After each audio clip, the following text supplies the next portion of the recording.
Hi everyone, welcome to my YouTube channel.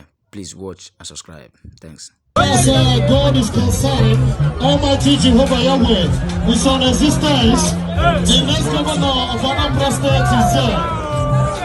Ladies and gentlemen, it's my pleasure.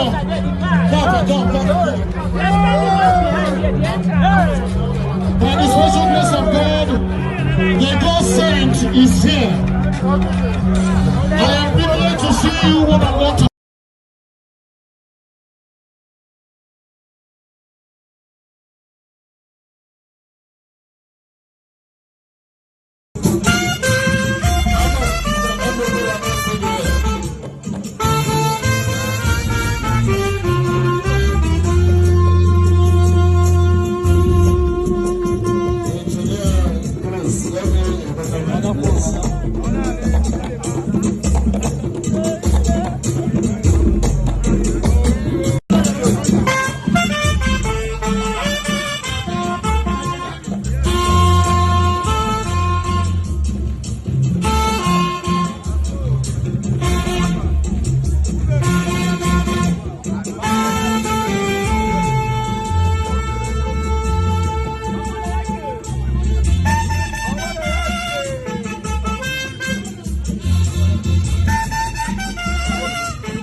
Thanks for watching. Please subscribe so you can get our next post. Thank you. Bye.